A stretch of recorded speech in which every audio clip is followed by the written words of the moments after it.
Hi guys, magandang araw po sa inyong lahat. Ito naman pong kaibigan nyo si Jig. Sa video natin ngayon, medyo malungkot po na balita, no? Ang komedyante, nagpapatawa tayo sa atin sa TV, sa movie, sa mga joke, na si Ate Gay, may cancer po, no? So, pag-usapan po natin, no? Ano ba ang nangyari kay Ate Gay? Kung bago lang kayo sa channel ko at gusto nyo yung video natin, paki-like lang po, share, and huwag kalimutang mag-subscribe. Alam nyo guys, hindi naman po ako doktor, no, ang inyong lingkod.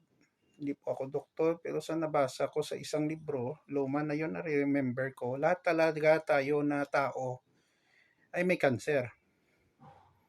Correct me if I'm wrong ha, kung may mga taga-subaybay po tayo na medical doctor, pakilinawan lang po, no, kung may masasabi kayo. Pero may sa nabasa ko guys, lahat ng tao ay may cancer. Cancer cells, hindi cancer na sakit.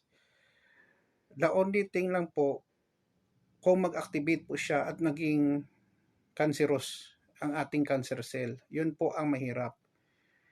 Hindi natin alam kung paano nangyari nagkaroon tayo ng cancer, pero maraming factors na dapat natin tandaan. Una-una, lifestyle natin.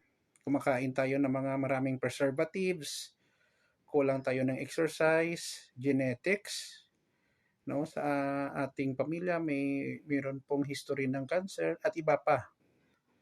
Pwede siyang maiwasan pero hindi natin mapigilan kung ibigay talaga, no, ng ating Panginoon, magkasakit talaga tayo ng ganon. That's why sinasabi ko nga, as long na healthy tayo, gamitin tayo ng Panginoon para makatulong sa kapwa. At huwag abusuin ang ating katawan.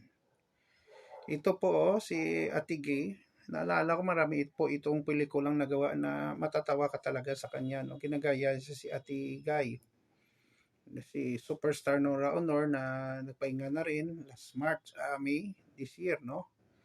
So dito sa Kapuso Mo Jessica Soho ay nabalita po na si Ate Gay, komedyanting si Ate Gay, tumigil muna sa pagpapatawa habang nanalangin ng himala sa matinding niyang laban kontra kanser.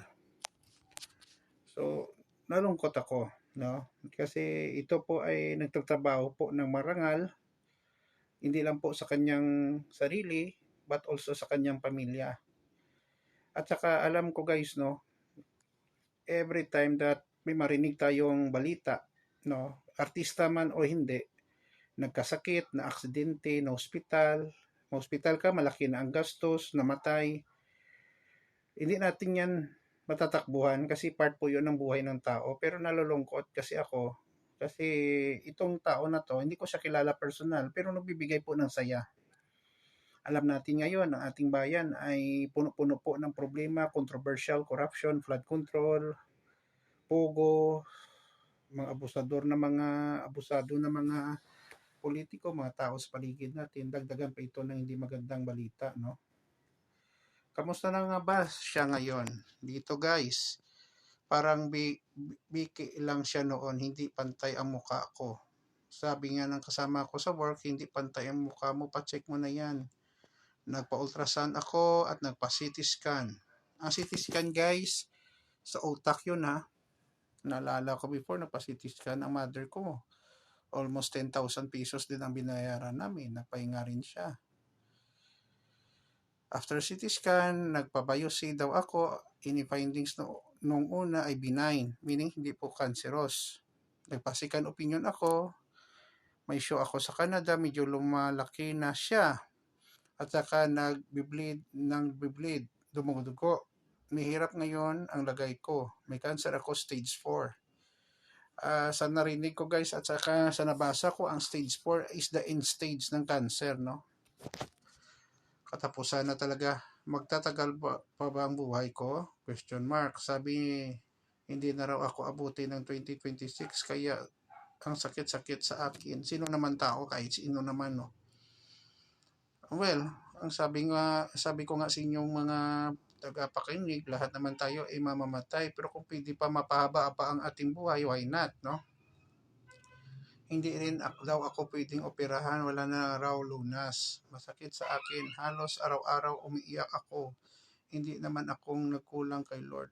ganito kasi, ako guilty din ako, lahat tayo, every time may problema tayo sa health, sa pera, sa relasyon, sa kapwa,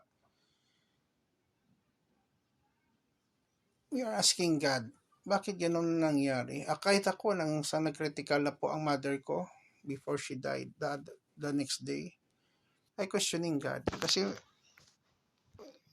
ito based sa experience ko, kasi wala naman kami masyadong ginawang kasamaan sa isig kapwa natin, tumulong pa nga kami, bakit gano'n ang nangyari? Pero sabi ko nga, kung panahon mo, panahon na talaga, no? We have nothing to do, just to pray, no? Ibigay na lang natin ang judgment kay Lord. Although lagi akong sinasabi na walang himala, kailangan ko po ng dasal. Kailangan ko po ng lakas at sana po makayanan kong araw-araw kong buhay sa ngayon at tigay komedyante. Grabe ito guys, ang laki-laki ng bukol, no? Binablard pa nila. Grabe. Ano ba to? Ano ba mga comment ng netizen natin? Ito, prayers lang talaga.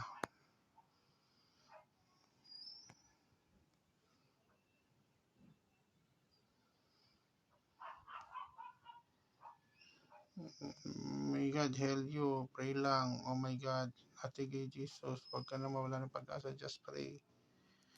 Pray nga, stage 4 naman to. Malunggay po, tapos sambong ng turmeric. Oh, yeah, try na lang natin, baka mag-work, no? Okay. So ito, laki ng kawawa si Ate Gay. Normal kasi dyan guys, no? Kung cancer talaga na stage 4, he will lose weight, no? He will lose weight. Hindi na siya makakain.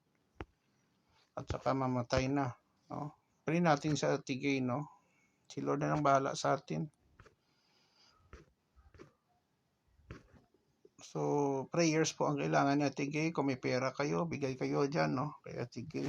Yun lang po guys, sa balita natin, no? Please, like, share, and huwag kalimutan mag-subscribe sa channel ko. Nakakaawa talaga. Ito naman pong kaibigan nyo si Jake. Paalam guys. I love you all.